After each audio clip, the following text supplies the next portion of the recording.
Prove ಮಾಡದೆ ಹೋದರೆ ಅವ್ರ ಮೇಲೆ ನಾನು ಮಾನನಷ್ಟ ಮೊಕದ್ದಮೆ ನೀಡ್ತೀನಿ, ಮಾಡ್ತೀನಿ, ಅವ್ರಿಗೆ ಜೈಲು ಕಳಿಸ್ತೀನಿ. ಈ ಕೂಡಲೇ ಬಂಧಿಸ್ಬೇಕು, ಇಲ್ಲಾಂತಂದರೆ ನನಗೆ ಪ್ರಾಣಹಾನಿ ಇದೆ, ಮಾನಹಾನಿ ಮಾಡಿದ್ದೀವಿ, ಇದು ಪ್ರಾಣಹಾನಿ ಮಾಡೋಕ್ಕೆ ರೆಡಿ ಅವರು. ಈ ವೆಂಕಟೇಶ್ ಗೌಡ ಏನಾದರೂ ರೋಡಿ ಇದರಿಂದ ಇವನು ಬಿಟ್ಕೊಟ್ಕೊಂಡು ನನ್ನ ಮೇಲೆ ಪದೇ ಬರ್ತಾ ಇದ್ದಿದ್ದು ಕೂಡ ನಾನು ಪೊಲೀಸರಿಗೆ ಆಗಾಗ ಹೇಳ್ತೀನಿ, CR ಸೆಲ್ಲನ್ನು ಕೂಡ ಹೇಳಿದ್ದೀನಿ, ಇವ್ರ ಮೇಲೆ ಕ್ರಮ ಆಗಬೇಕು. ನನ್ನ ಹೆಸರು ಎ ಕೃಷ್ಣಪ್ಪ ಅಂತ ಹೇಳಿ, ಮಾಜಿ ಗ್ರಾಮ ಪಂಚಾಯಿತಿ ಅಧ್ಯಕ್ಷರು. ನಾನು ಮಂಡಲ ಪಂಚಾಯಿತಿಯಲ್ಲಿ ಕೂಡ ಸದಸ್ಯನಾಗಿದ್ದೆ 1987ನಲ್ಲಿ. ತದನಂತರ ನಾನು 2003 ಮತ್ತು 4ರಲ್ಲಿ ಮತ್ತೆ ಗ್ರಾಮ ಪಂಚಾಯಿತಿಗೆ ಸದಸ್ಯನಾಗಿ ಆಯ್ಕೆಯಾಗಿ ಅಧ್ಯಕ್ಷನಾದೆ. ನಾನು ನಾಯಕ ಜನಾಂಗಕ್ಕೆ ಸೇರಿದವನು.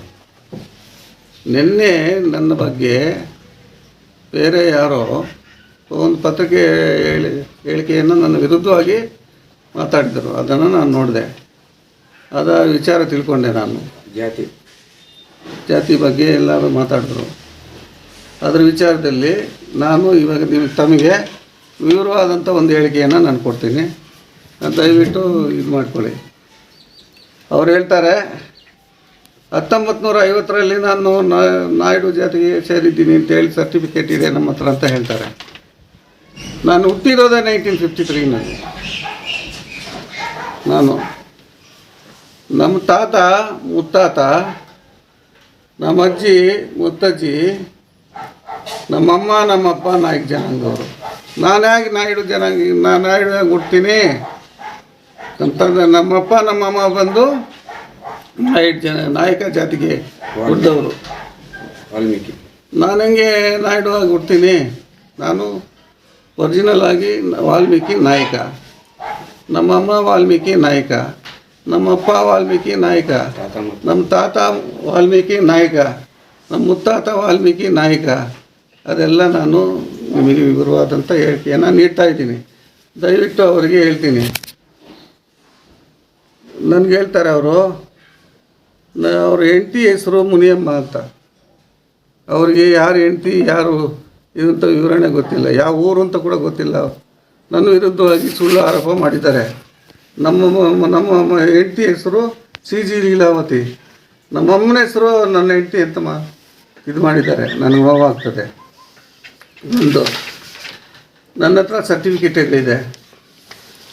ನನ್ನ ವಿರುದ್ಧವಾಗಿ 1987ನಲ್ಲಿ ಒಂದು ವಿಷಯ ಏನಪ್ಪ ಇದು ಅಂತ ನಾನು ಅಧ್ಯಕ್ಷನಾಗಿದ್ದಾಗ 1993-94 ಅಧ್ಯಕ್ಷ ಆದೆ. ಆವಾಗ ಏನು ಮಾಡಿದ್ರು, ನನ್ನ ವಿರುದ್ಧ ಕೆಲವು ಸದಸ್ಯರು ಅಂದರೆ ಗೋಪಾಲಪ್ಪ, B ವೆಂಕಟರತ್ನಯ್ಯ ಎಂಥವ್ರು ಮಾರಿಕುಪ್ಪು ಗ್ರಾಮ ಪಂಚಾಯತಿಯಲ್ಲಿ ಸದಸ್ಯರಾಗಿದ್ದರು ನನ್ನ ಜೊತೆ. ನಾನು ಆವಾಗ ಅಧ್ಯಕ್ಷನಾಗಿದ್ದೆ.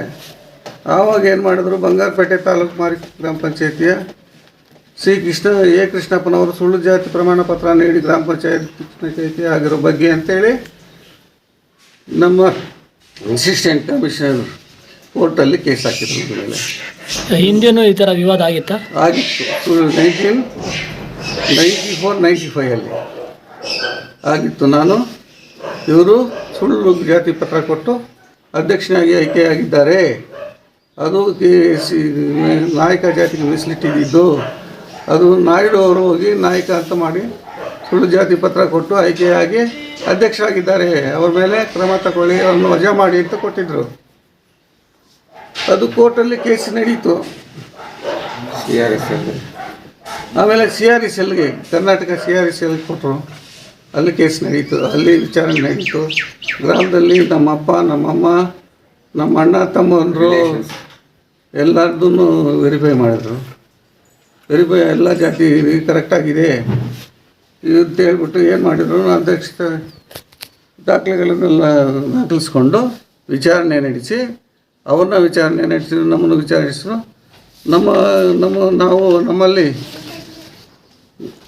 ನಮ್ಮಲ್ಲಿ ಏನೇನು ಕೇಳಿದ್ರು, ಕ್ರಯಪತ್ರ ಕೇಳಿದ್ರು, ಶಾಶ್ವತ ಪಟ್ಟ ಕೇಳಿದ್ರು, ದಾನ ಪತ್ರಗಳು ಕೇಳಿದ್ರು. ನಾನು ಹಾಜರುಪಡಿಸಿದೆ. ನಮ್ಮ ಅಣ್ಣ ತಮ್ಮಂದ್ರ ದಾಖಲಾತಿಗಳು, ನಮ್ಮ ಮಕ್ಕಳ ದಾಖಲಾತಿಗಳನ್ನೆಲ್ಲ ಹಾಜರುಪಡಿಸಿದೆ. ಇದು ನಾನು ಕೋರ್ಟ್ ಆರ್ಡ್ರು ನಿಮಗೆ ಒಪ್ಪಿಸ್ತಾ ಇದ್ದೀನಿ, ಕೋರ್ಟ್ ಆರ್ಡ್ರ್ ತೋರಿಸ್ತಾ ಇದ್ದೀನಿ. ಅಸಿಸ್ಟೆಂಟ್ ಕಮಿಷನರ್ ಕೋರ್ಟಲ್ಲಿ ಅವರ ಮೇಲ್ಮನವಿ ವಜಾಕರಿಸಲಾಗಿದೆ ಎಂದು ಇದು ಮಾಡಿದ್ದಾರೆ. ಎಲ್ಲ ವಿವರಗಳು ಈ ಆದೇಶದಲ್ಲಿದೆ. ಇದನ್ನು ಬೇಕಾದರೆ ಓದಿ ಹೇಳಬೇಕು ಅಂತಂದ್ರೆ ಕೂಡ ಹೇಳ್ತೀನಿ. ಕಾಪಿ ತಗೊಳ್ಳಿ ಅವರು. ಇದಾಯಿತು. ನಮ್ಮ ಅಮ್ಮಂದು ಇದೇ ಊರು. ನಮ್ಮ ಅಪ್ಪಂದು ಆಂಧ್ರದಲ್ಲಿದ್ದರು, ಇಲ್ಲಿ ಬೈನ್ಸಲ್ಲಿ ಕೆಲಸ ಸಿಕ್ತು, ಇಲ್ಲಿ ಬಂದು ಕೇಳಿದ್ರು. ಹಾಗಾದಾಗಿನಿಂದ ಅವರು ಏನಾಯಿತು ಮತ್ತು ಇದು ಗಲಾಟೆ ಯಾಕೆ ಬಂತು ಅವ್ರು ಹೇಳಿದ್ದಾರೆ. ಒಂದು ಸೆಕೆಂಡ್, ಅವ್ರು ಹೇಳಿದ್ದಾರೆ ಅಲ್ಲಿ ಮಾನ್ಯ ಬಂಗಾರಪೇಟೆ ಬರೆದಿದ್ದಲ್ಲ ಬಂಗಾರಪೇಟೆ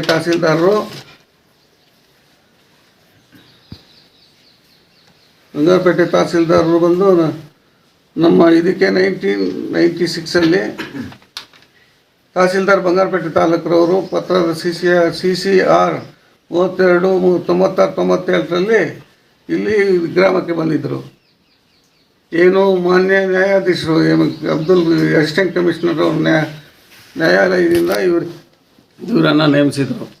ಇವ್ರದ್ದು ಹೋಗಿ ವೆರಿಫಿಕೇಷನ್ ಮಾಡಿ ಇವರು ಯಾವ ಜಾತಿಗೆ ಸೇರಿದವರು ಏನಂತ ಗ್ರಾಮದಲ್ಲಿ ನೀವು ಡೀಟೇಲಾಗಿ ನಮಗೆ ವಿಚಾರಣೆ ಮಾಡಿ ಹಾಜರು ಮಾಡಿ ನಮಗೆ ದಾಖಲಾತಿಗಳನ್ನು ಪ್ರೊಡ್ಯೂಸ್ ಮಾಡಿ ಅಂತಂದರೆ ಅವರು 90ಯಲ್ಲಿ ಇದೇನು ಮಾಡಿದರು, 96ಅಲ್ಲಿ ಬಂದು ಕೇಸ್ ನಡೆಯುವಾಗ ಬಂದು ವಿಚಾರಣೆ ಮಾಡಿ ಪಬ್ಲಿಕ್ನೆಲ್ಲ ಸೇರಿಸಿ ನಮ್ಮ ಗ್ರಾಮಸ್ಥರನ್ನೆಲ್ಲ ಸೇರಿಸಿ ವಿಚಾರಣೆ ಮಾಡಲಾಗಿ ಅಲ್ಲಿ ನಾಯಕ ಅಂತ ಹೇಳ್ಬಿಟ್ಟು ಅವರೇ ಸರ್ಟಿಫೈ ಮಾಡಿದರು. ಅದನ್ನು ತಗೊಂಡೋಗಿ ಕೇಸಲ್ಲಿ ಕೊಟ್ಟು ಎಲ್ಲ ಡೀಟೇಲಾಗಿ ವಿಚಾರಣೆ ಮಾಡಿದಾಗ ಇವರು ನಾಯಕ ಅಂತ ಹೇಳಿ ಅವ್ರು ದೃಢೀಕರಣ ಕೊಟ್ಟಿದ್ದಾರೆ. ಈ ಆದೇಶದಲ್ಲಿ ತಿಳಿಸಿದ್ದಾರೆ AC ಅವರು. ಇದಾದ ನಂತರ ಇವರು ಹೈಕೋರ್ಟ್ಗೆ ಹೋದರು. ಆಮೇಲೆ ಹೈಕೋರ್ಟ್ಗೆ ಅಷ್ಟರಲ್ಲೇ ಹೋಗಿದ್ದರು. ಅಲ್ಲಿ ಇವರೇ ಕಂಟಿನ್ಯೂ ಆಗಬೇಕು ಅಂತ ಹೇಳ್ಬಿಟ್ಟು ಮಾನ್ಯ SA ಹಕೀಮ್ ಅಂತೇಳಿ ಚೀಫ್ ಜಸ್ಟಿಸ್ ಆರ್ಟ್ ಮಾಡಿದ್ರು. ಆಮೇಲೆ ಕರ್ನಾಟಕ CRSLನವ್ರು ಬಂದರು. ಎಲ್ಲ ವಿಚಾರಗಳು ನಮ್ಮ ಎಲ್ಲ ದಾಖಲಾತಿಗಳನ್ನ ನಮ್ಮ ಅಣ್ಣ ತಮ್ಮಂದ್ರ ದಾಖಲಾತಿಗಳನ್ನೆಲ್ಲ ಕೂಡ ಪರಿಶೀಲನೆ ಮಾಡಿದ್ರು. ಅದರಲ್ಲಿ ಇವರು ನಾಯಕ ಅಂತ ದೃಢಪಟ್ಟಿತ್ತು. ಅವರು ಕೂಡ ಗೌರ್ಮೆಂಟ್ಗೆ ರಿಪೋರ್ಟ್ ಕೊಟ್ಟು ಕ್ಲೋಸ್ ಆಯಿತು ಅಲ್ಲಿಗೆ. ಆವಾಗಿಂದ ನಾವು ಕ್ಯಾಸ್ಟ್ ಸರ್ಟಿಫಿಕೇಟ್ಗಳನ್ನು ನಾವು ನಮ್ಮ ಮಕ್ಕಳು ಓದ್ತಾ ಇರೋದು ಎಲ್ಲ ವಿಲೇಜ್ ಇದರಲ್ಲೆಲ್ಲ ಹೋಗಿ ವಿಚಾರಣೆ ಮಾಡಿದ್ರು. ನಾಯಕ ಅಂತಿದೆ. ನಮ್ಮ ಅಣ್ಣನ ಮಕ್ಕಳು, ನಮ್ಮ ತಮ್ಮನ ಮಕ್ಕಳು, ನಾನು ಮದುವೆ ಆಗಿರೋದು ಗೋಪಾಲ ಸ್ವಾಮಿ ನಾಯಕ್ ಅಂತೇಳಿ ಮೈಸೂರು ಅಸಿಸ್ಟೆಂಟ್ ಕಮಿಷನರ್ ನಮ್ಮ ಮೊಮ್ಮಗಳನ್ನ. ಇನ್ನೊಂದು ನಮ್ಮ ಅಣ್ಣ ತಮ್ಮಂದರು ನಾಯಕರನ್ನೇ ಮದುವೆ ಆಗಿರೋದು. ನಾವು ಮಕ್ಕಳನ್ನ ಕೊಟ್ಟಿರೋದು ನಾಯಕರಿಗೆ, ತಗೊಂಡಿರೋದು ನಾಯಕರಿಗೆ. ಇವರೇನು ಹೇಳ್ತಾರೆ, ನಮ್ಮ ಬಗ್ಗೆ ಹೀನಾಯವಾಗಿ ಮಾತಾಡಿದ್ದಾರೆ. ಸರ್, ಈ ವಿವಾದ ಯಾತಕ್ಕಾಗಿ ಬಂತು ಸರ್? ಆಯಿತು, ಮಾತಾಡಿದ್ದಾರೆ. ಇವರು ಯಾವುದೋ ಅಂಶಕ್ಕೆ ಬಲಿಯಾಗಿ ನನ್ನ ಮೇಲೆ ತಪ್ಪು ಹೇಳಿಕೆಗಳನ್ನು ಕೊಟ್ಟಿದ್ದಾರೆ. ಅದು ತಪ್ಪು ಅಂತ ಹೇಳ್ತಾ ಇದ್ದೀನಿ. ಅಲ್ಲ, ಯಾವ ಕಾರಣಕ್ಕೆ ನಿಮ್ಮ ಮೇಲೆ ಈ ಥರ ಆರೋಪ ಬಂದಿದೆ? ಯಾವ ಕಾರಣಕ್ಕೆ ಅಂತ ಹೇಳ್ಬಿಟ್ರೆ, ನನ್ನದು ಒಂದು ಅಂಗಡಿ ಅಲಾಟ್ ಆಯಿತು. ಮಾನ್ಯ KH ಮುನಿಯಪ್ಪನವರು ನನಗೆ ಫಸ್ಟ್ STD ಒಂದನ್ನು ಇಲ್ಲಿ ಸ್ಯಾಂಕ್ಷನ್ ಮಾಡಿದರು 1996ಅಲ್ಲಿ. ಅದನ್ನು ಅವರೇ ಬಂದು ಓಪನ್ ಮಾಡಿದರು. ಆವಾಗ ನಾನು ಕೃಷ್ಣೋಜಿರಾವ್ ಅಂತ ಎಂಬುವರಿಂದ ನಾನು ಬಾಡಿಗೆಗೆ ಪಟ್ಟಿದ್ದು. ಆಮೇಲೆ ಅವರಿಂದ ಟ್ರಾನ್ಸ್ಫರ್ ಡೀಡು ಮಾಡಿಕೊಂಡು ನಾವೇ ಅಂಗಡಿ STD ನಡೆಸ್ತಾ ಇದ್ವಿ. ಅಲ್ಲೇ ಪೊಸಿಷನಲ್ಲಿದ್ವಿ. ಇಲ್ಲಿ ನಾವೇನು ಮಾಡಿದ, ಹೋದ ವರ್ಷ ಯಾರೊಬ್ಬರು ರಾಜಪ್ಪ ಅಂತೇಳಿ ಪೋಸ್ಟ್ ಮಾಸ್ಟ್ರು ಅವ್ರು ಬಂದು ನಿಮ್ಮ ಇದರಲ್ಲಿ ನಾನು ಪಾಲ್ದಾರಿಕೆ ಬಿಸ್ನೆಸ್ಗೆ ಸೇರ್ಕೊಳ್ತೀನಿ, ಪಾಲ್ದಾರಿಕೆ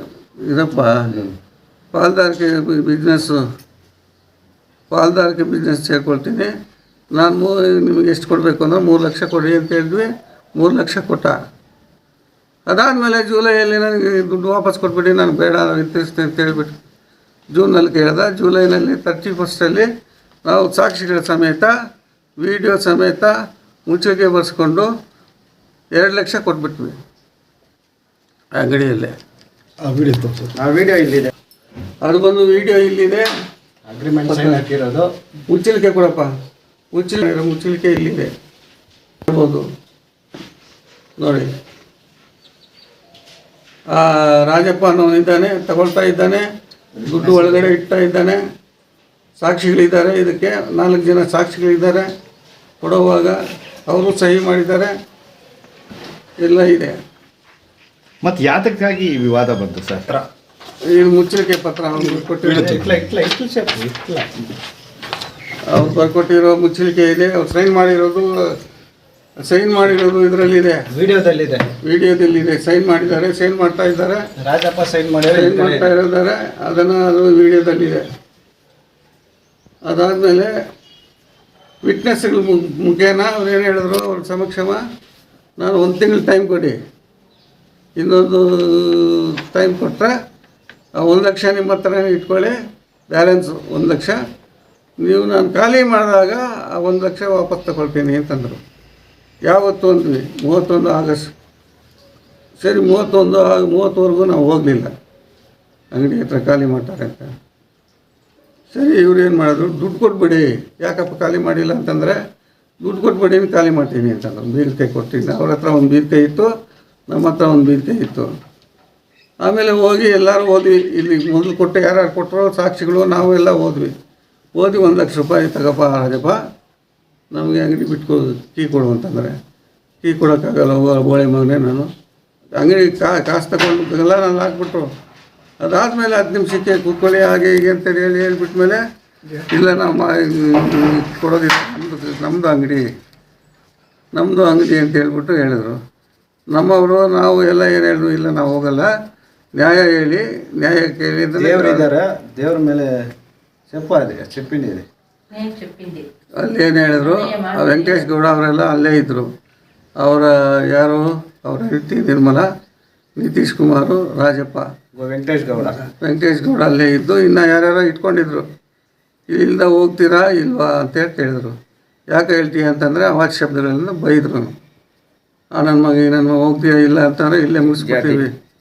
ಆಮೇಲೆ ಬಂದು ಏನಯ್ಯ ನೀನು ಈ ಥರ ಮಾತಾಡ್ತೀಯ, ನ್ಯಾಯ ಬೇಡ ಅಂತೇಳಿ ಇವರೆಲ್ಲ ಕೇಳಿದ್ರು. ಕೇಳಿದಾಗ ನನ್ನ ಮಗನೇ ಹೋಗ್ತೀಯ ಇಲ್ಲ ಅಂತೇಳಿ ಬಾಯ್ಜಾಕ್ ನನ್ನ ಮಗನೇ ನೀನು ಯಾಕೆ ನೀವು ಅಲ್ಲಿರಬೇಕು, ಎಲ್ಲಿ ಆ ಕಾಡಿನಲ್ಲಿ ಗೋತಾವಾಲೆಲ್ಲ ಇಲ್ಲ ಅಂತಂದರೆ ಮುಗಿಸ್ಬಿಟ್ಟಿವಿ ಅಂತ ಹೇಳಿದ್ರು. ಪ್ರಾಣ ಬೆದರಿಕೆ ಹಾಕಿದ್ರು. ಆಮೇಲೆ ಅವ್ರ ಗೂಂಡಾಗಳು 4-5 ಜನ ಬಂದು ಅವರು ಇರೋ ನನಗೆ ಗೊತ್ತು, ಅವ್ರು ಬಂದು ಅವರ ಮಕ್ಕಳು, ಮಗ ನಿರ್ಮಲಾ, ರಾಜಪ್ಪ, ಇವನು ವೆಂಕಟೇಶ್ ಗೌಡ ಕತ್ತಿಡ್ದು ನನ್ನ ಹೊರಗಡೆ ತಳ್ಳಿದ್ರು. ನಾನು ಬಿದ್ದೋದೆ. ಹಾಗೆ ಇವರೆಲ್ಲ ಬಂದರು, ಶಂಕರ್ ಬಿಟ್ಟರು, ಇವರೆಲ್ಲ ಬಂದು ಇದು ನ್ಯಾಯ ಅಲ್ಲ, ಸರಿ ಬಾಣ ನೀನು ಹಾಸ್ಪಿಟ್ಲಿಗೆ ಹೋಗೋಣ ಅಂತ ಹೇಳ್ಬಿಟ್ಟು ಇಟ್ಕೊಂಡು ಹೋದರು. ಪೊಲೀಸ್ ಸ್ಟೇಷನ್ಗೆ ಹೋಗಿ ಆಮೇಲೆ ಪೊಲೀಸ್ ಸ್ಟೇಷನ್ಗೆ ಹೋದರೆ ಅವರು ಯಾರೂ ಇದ್ದಿಲ್ಲ. ನಾಳೆ ಬನ್ನಿ ಅಂತೇಳಿ ಇದು ಮಾಡಿಸಿದ್ರು. ನನಗೆ ನ್ಯಾಯ ದೊರಕಲಿಲ್ಲ. ನಾನೇನು ಮಾಡಿದೆ, CR ಸೆಲ್ಲು ಇದೆಲ್ಲ ಹಾಕಿ ರಿಪೋರ್ಟ್ಗಳೆಲ್ಲ ಹಾಕಿ ಆಮೇಲೆ ನೋಡಿದೆ. ನಾನು 15 ದಿವಸ ನೋಡಿದೆ. ಇಲ್ಲ 18ನೇ ತಾರೀಕು ನಾನು CR ಸೆಲ್ಗೆ ಹೋದೆ. CR ಸೆಲ್ಗೆ ಎಲ್ಲ ದಾಖಲೆಗಳನ್ನು ತಗೊಂಡು CR ಸೆಲ್ಗೆ ಹೋಗಿ ರಿಪೋರ್ಟ್ ಕೊಟ್ಟೆ. ಕೋಲಾರಲ್ಲಿ ಇಲ್ಲಪ್ಪ ಅದು CR ಸೆಲ್ ಕೊಟ್ಟೆ. ಮಾಡೋರು ಇಲ್ಲಿ ಆವಾಗ ವಿಟ್ನೆಸ್ಗಳೆಲ್ಲ ಸಹಿ ಮಾಡಿಕೊಂಡು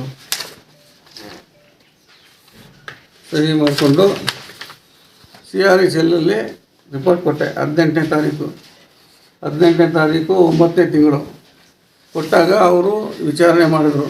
ಆವಾಗ TP ವೆಂಕಟಮುನಿಯಪ್ಪ ಅವರು ಇದ್ದರು, A ಶಂಕರ್ ಪೀಟ್ರ್ ಇದ್ದರು, ಸೈಯದ್ ಗೌಸ್ ಇದ್ದರು.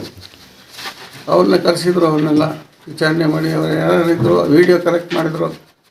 ಆಮೇಲೆ ಕ್ಯಾಸ್ಟ್ ಸರ್ಟಿಫಿಕೇಟ್ಗಳೆಲ್ಲ ಕರೆಕ್ಟ್ ಮಾಡಿದರು. ಮಾಡಿ ಅವ್ರು ಏನು ಮಾಡಿದ್ರು, ವಿಚಾರಣೆ ನಡೆಸಿ ಎಲ್ಲ ಹಂತದಲ್ಲೂ ಕೂಡ ವಿಚಾರಣೆ ಸಕ್ರಮವಾಗಿ ನಡೆಸಿದರು. ಅದನ್ನು ADGP ಕಳಿಸಿದ್ರು. ADGP ಕೂಡ ನಾನು ರಿಪೋರ್ಟ್ ಮಾಡಿದ್ದೆ ಬೆಂಗಳೂರಿಗೆ. ಅವರು ನನಗೆ ಲೆಟರ್ ಕಳಿಸಿದ್ದಾರೆ. ಅಲ್ಲಿ ವಿಚಾರಣೆ ಮಾಡಿದ್ರು. ಅಲ್ಲಿ ಪ್ರೂವ್ ಆಯಿತು ಅಂತ ಹೇಳ್ಬಿಟ್ಟು SP ಅವರಿಗೆ ಕಳಿಸಿದರು, ಇವ್ರ ಮೇಲೆ ಕ್ರಮ ತಗೊಳ್ಳಿ, FIR ಹಾಕಿದ. ಅದ್ರ ಪ್ರಕಾರ ಮಾನ್ಯ SP ರವರು DOSP ರವರು ಅವರಿಗೆ ನಿರ್ದೇಶನ ಕೊಟ್ಟು ಕಾನೂನುಬದ್ಧವಾಗಿ ಅವ್ರ ಮೇಲೆ FIR ಹಾಕಿದ್ದು. FIR ಹಾಕಿದ ಮೇಲೆ ನನ್ನ ಬೆದರಿಕೆ ಮಾಡ್ದೆ. ಮಾರನೇ ದಿನ ಬಂದರೆ ನೀನು ಕೊಲೆ ಮಾಡಿಬಿಡ್ತೀನಿ, ನಾನು ಬಂದು ನನ್ನ ಮೇಲೆ ಕೇಸ್ ಹಾಕಿದ್ದೀನಿ. ಇವರೆಲ್ಲ ಆದರೂ ಕೂಡ ನಾನು ಅವ್ರಿಗೆ ರಿಪೋರ್ಟ್ ಮಾಡಿದೆ. ನಾನು ಅವ್ರ ಮೇಲೆ ಏನೂ ಹೋಗಿಲ್ಲ. ಇವಾಗಲೂ ಓಡಾಡ್ತವ್ರೆ, ಅವ್ರನ್ನ ಅರೆಸ್ಟ್ ಮಾಡಿಲ್ಲ. ಈಗ ಅವರೇನು ಹೇಳಿದ್ದಾರೆ, ಮಾನ್ಯ ಪೊಲೀಸ್ ಅಧಿಕಾರಿಯವ್ರ ಮೇಲೆ ಕೂಡ ಸುಳ್ಳು ಆರೋಪ ಮಾಡಿದ್ದಾರೆ. ಅವರು ಕರೆಕ್ಟಾಗಿ ಏನು ಬೆಂಗಳೂರಿಂದ ಆದೇಶ ಬಂದಿದೆ ಪಾಲನೆ ಮಾಡಿ FIR ಹಾಕಿದ್ದಾರೆ, ಅರೆಸ್ಟ್ ಮಾಡಬೇಕು ಅಂತ ಓಡಾಡ್ತಾ ಇದ್ದಾರೆ. ಅವರನ್ನು ದೂಷಿಸಿದ್ದಾರೆ, ನನ್ನನ್ನು ದೂಷಿಸಿದ್ದಾರೆ. ಎರಡನೇದಾಗಿ ಅವನು ಇನ್ನು 2-3 ಅಧಿಕಾರಿಗಳನ್ನ ಕೂಡ, ಆಮೇಲೆ ತಹಸೀಲ್ದಾರು ಸುಳ್ಳು ಸರ್ಟಿಫಿಕೇಟ್ ತಗೊಟ್ಟಿದ್ದಾರೆ. ನಾನು 1986 ಅದಕ್ಕೆ ಮುಂದೆನೇ ನಾನು 1987 ಕ್ಯಾಸ್ಟ್ ಸರ್ಟಿಫಿಕೇಟ್ ತಗೊಂಡಿದ್ದೀನಿ. ಎರಡನೇದು ಇದಕ್ಕೆ ಚುನಾವಣೆಗೆ ಆಯ್ಕೆ ಆಗಿದ್ದೀನಿ ಕ್ರಮಬದ್ಧವಾಗಿ. ಎರಡನೇದು ಇವರು ಬಂದ ಮೇಲೆ ಕೂಡ ಏನು ಮಾಡಿದ್ದಾರೆ, ಕ್ಯಾಸ್ಟ್ ಸರ್ಟಿಫಿಕೇಷನ್ 2020 ಕೂಡ ಕ್ಯಾಸ್ಟ್ ಸರ್ಟಿಫಿಕೇಟ್ ತಗೊಂಡಿದ್ದೀನಿ. 1986 ಕೂಡ ಕ್ಯಾಸ್ಟ್ ಸರ್ಟಿಫಿಕೇಟ್ ತಗೊಂಡಿದ್ದೀನಿ. ಆವಾಗಲೂ ಕೂಡ ಎಲ್ಲ ತಹಸೀಲ್ದಾರವರು ನಮ್ಮ ಮನೆಗೆ ಬಂದಿದ್ದಾರೆ. ಎಲ್ಲ ದಾಖಲೆಗಳನ್ನು ಪರಿಶೀಲನೆ ಮಾಡಿನೇ ಅವ್ರು ಕೊಡೋದು. ಇಲ್ಲಿ ನಮ್ಮೂರಿನಲ್ಲಿ ಸುಮಾರು 25-30 ಮನೆ ನಾಯಕರಿದ್ದಾರೆ, ಕೇಳ್ಬೋದು. ಇಲ್ಲ ಬೇರೆ ಜಾತಿಯವ್ರು 300 ಮನೆ ಇದೆ, ಕೇಳ್ಬೋದು. ನಾನು ನಾಯಕ, ನಮ್ಮಪ್ಪ ನಾಯಕ, ನಮ್ಮಮ್ಮ ನಾಯಕ. ಆಮೇಲೆ ಇನ್ನೊಂದು ಅವ್ರು ಯಾರೋ ನನ್ನ ಮೇಲೆ ಸುಳ್ಳು ಆರೋಪ ಮಾಡೋರಲ್ಲ, ಅವರು ಮಾರಿಕುಪ್ಪಮ್ ಅನ್ನೋದು ಎಲ್ಲಿದೆ, KGF ಅನ್ನೋದು ಎಲ್ಲಿದೆ, ಕೋಲಾರ ಎಲ್ಲಿದೆ ಅಂತ ಗೊತ್ತಿಲ್ಲದೆ ರಾಮಕುಪ್ಪಮ್ ಅಂತ ಇದು ಮಾಡ್ತಾನೆ. ಅಮ್ಮನ್ನ ಹೆಂಡತಿ ಅಂತ ಹೇಳ್ತಾನೆ. ಇದೆಲ್ಲ ಸುಳ್ಳು ಅಂತ ನಾನು ಹೇಳ್ತಾ ಇದ್ದೀನಿ. ಗೌರ್ಮೆಂಟಿಂದ ಮಕ್ಕಳಿಗೆ ಆಮೇಲೆ ಗೌರ್ಮೆಂಟಿಂದ ಈ ST ಸರ್ಟಿಫಿಕೇಟನ್ನು ಇದು ಮಾಡಿಕೊಂಡು ಮಕ್ಕಳ ಹೆಸರಲ್ಲಿ ಭರತ್ತು, ಶ್ವೇತಾ, ಶಿಲ್ಪ ಇವರ ಹೆಸರಲ್ಲಿ ಇದೆಲ್ಲ